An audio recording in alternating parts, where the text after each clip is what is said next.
Hey guys, it's Kim here with Fairly Fiber Fun. Thanks for joining me today. This is a special requested video that I am finally getting around to making about a month after the fact. So the request was for a tutorial on how to hand paint onto the drum carder instead of feeding in through the liquor. So sometimes when you're feeding in through the bottom tray, the fibers will all stick to the liquor and they won't want to go onto the big drum. In that instance, or in that case, painting onto the drum sometimes is easier, or sandwiching fibers, the shorter fibers in between longer fibers and feeding them in this way can work. So today's tutorial is, I'm using fleece because that's what I have ready. And instead of feeding it through the tray like I could do, I'm just going to paint it on. And for this moment, I'm actually painting on butt end first, because when I spin butt end first, the fibers tend to draft a little easier. So, which is the cut end of the lock, the end closest to the sheepskin. So while I do this, first of all, my locks are shaped in kind of a triangle, which Jen Johnson of Shetland Wool, she's got a YouTube channel. She flicks her locks this way so that when she's done, the tips are open and the butt end is pinched, and she always knows which end is which. So I like that. So I've stolen her idea. And it makes it really easy to know which end you're feeding onto the carder first. So I've got a pretty good grip on this lock, and I'm allowing a few fibers at a time to grab into the teeth of the carder, and as I go around, I'm just slowly allowing the fibers to pull out of my fingers, kind of like spinning and drafting from the lock. Now I'm going to give you a close-up view of this.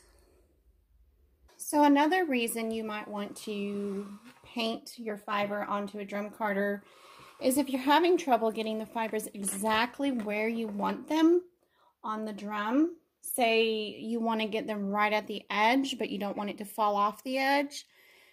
So, or you've got a thin spot that you want to fill in. You can really fine-tune where you're putting those fibers when you're painting. Oh, that lock is all messed up.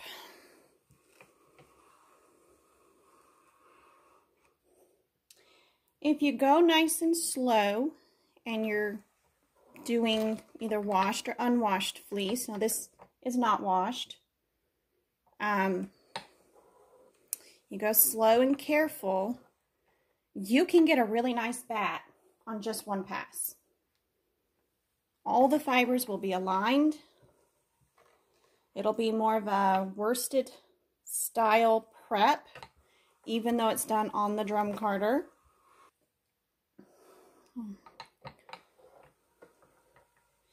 So yeah, you can get a really nice worsted prep, and if you strip it down and spin it, the short forward draw, you can get a really, really nice worsted yarn.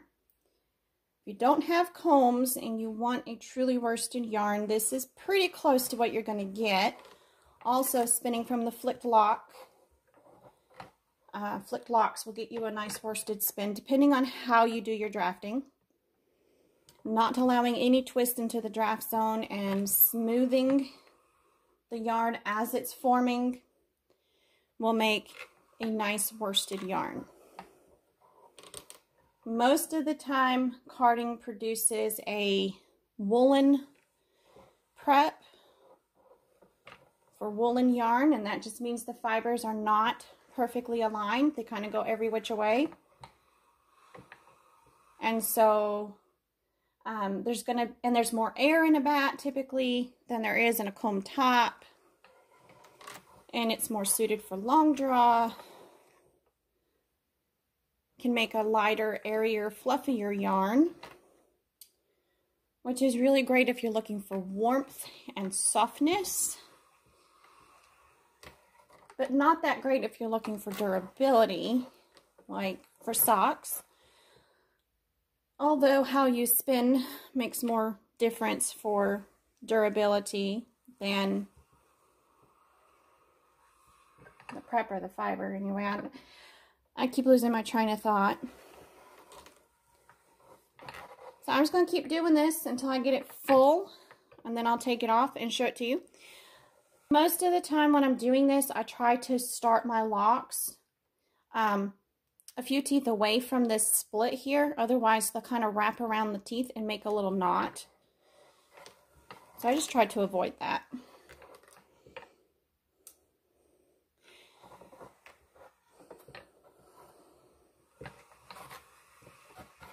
Now, I've also showing you now the speed that I normally work at, since I'm no longer showing you precision, exactly what I'm doing. This is about the speed I go.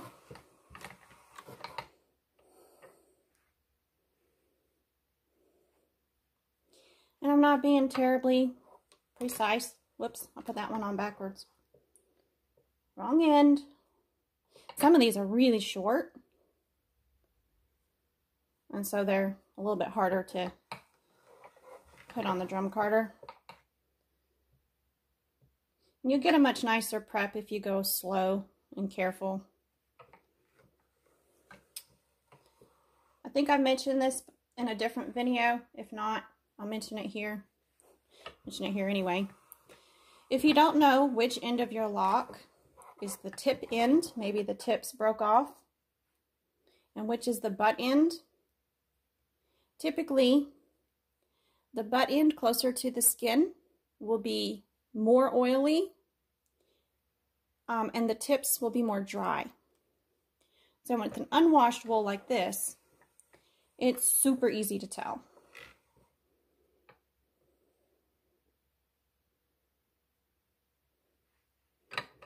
And there's no reason to do this without washing your wool first, except that I've just, I'm currently processing 80 pounds of wool and don't want to take the time to scour it first.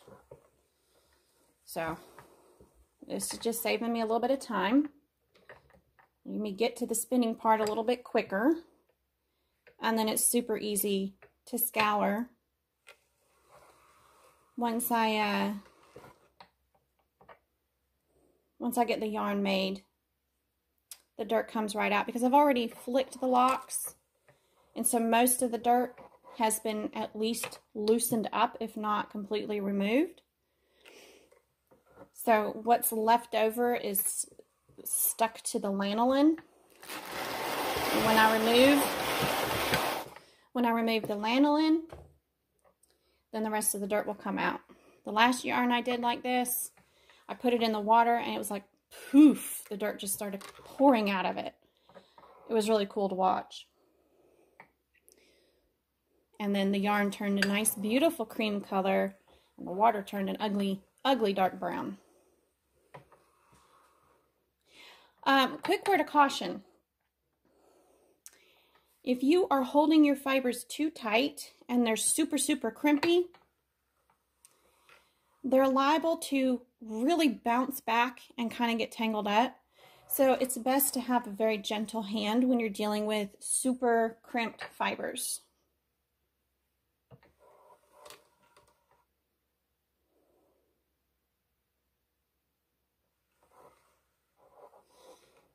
I don't know how I missed those little second cuts there. I don't know if you saw that. There were some little tiny short bits that were on that lock that should not have been there. So sometimes flicking is not perfect. In fact, hand processing is not perfect because I am not perfect. This bat's almost done. Of course, I don't have to fill it up all the way. I just want to because I'm going to spin this. No point making a teeny tiny bat that's going to take me 5 minutes to spin when I can fill up the drum carder and give myself 30 minutes of spinning. give or take. They're just random numbers I threw out there. I don't usually time my spinning. I just spin and enjoy it. This wool pool, not running this year because of COVID, has really benefited me,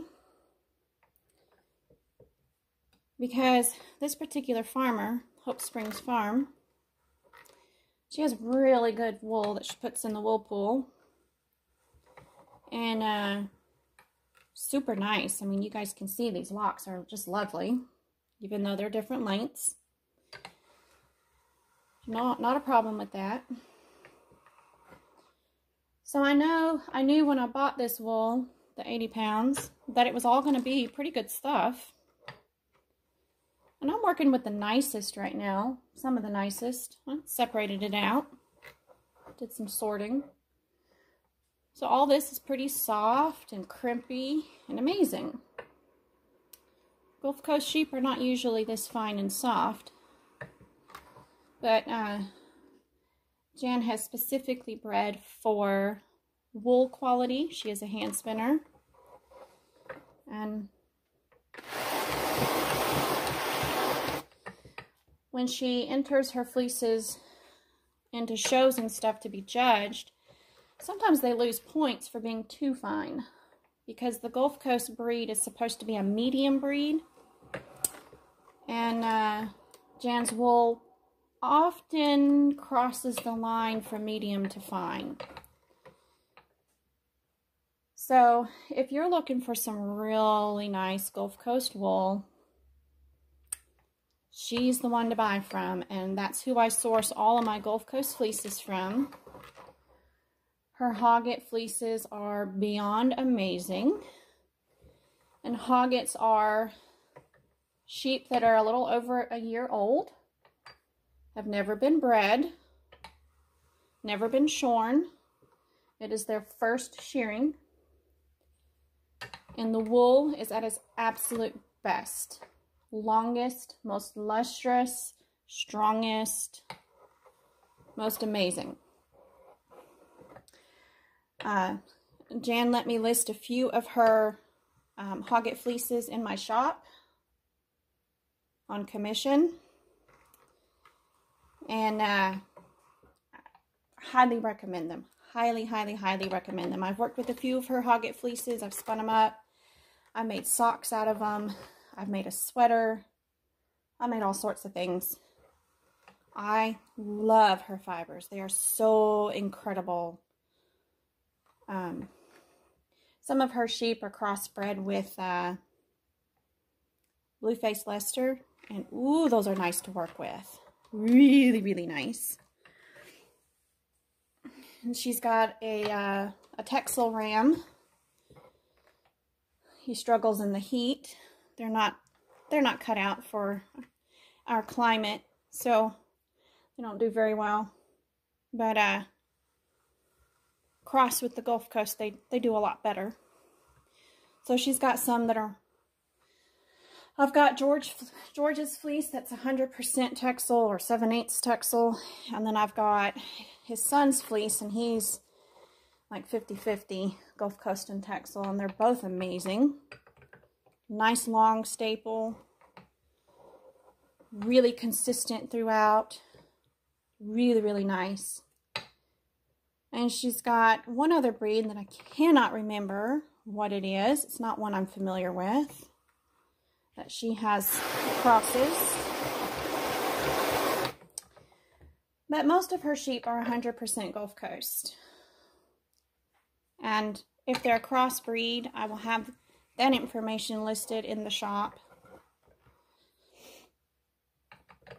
On the precise listing for that fleece.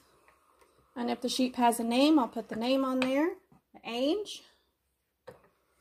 I have little cards where I keep records of all the fleeces that I evaluate.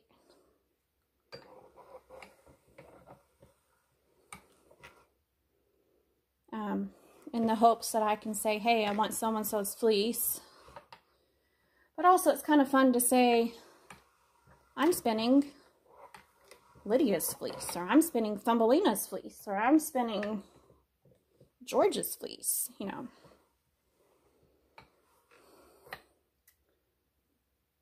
Oh, it's kind of nice. It makes you feel like you're connected to the sheep to have a name and say you're working with a certain individual's fleece rather than a number or an unknown sheep. And I think it helps the farmers when we do that to know who's got really good wool and who has mediocre wool and who's the most likely to make hand spinners happy.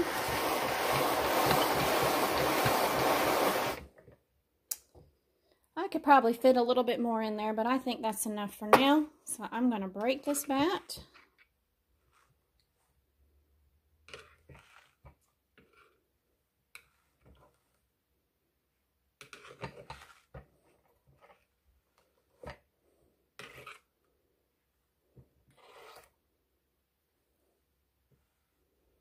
And some of it, probably because of the lanolin, is still wanting to stick into the teeth. This drum cutter does a pretty good job of releasing the fibers when you want to pull them off.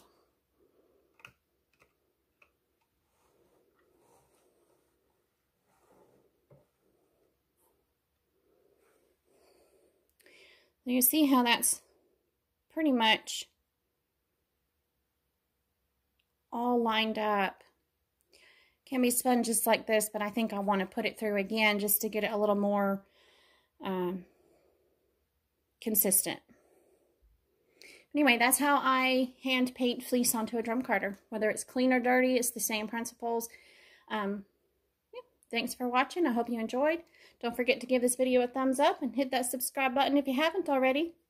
And I will see you next time. Bye, guys!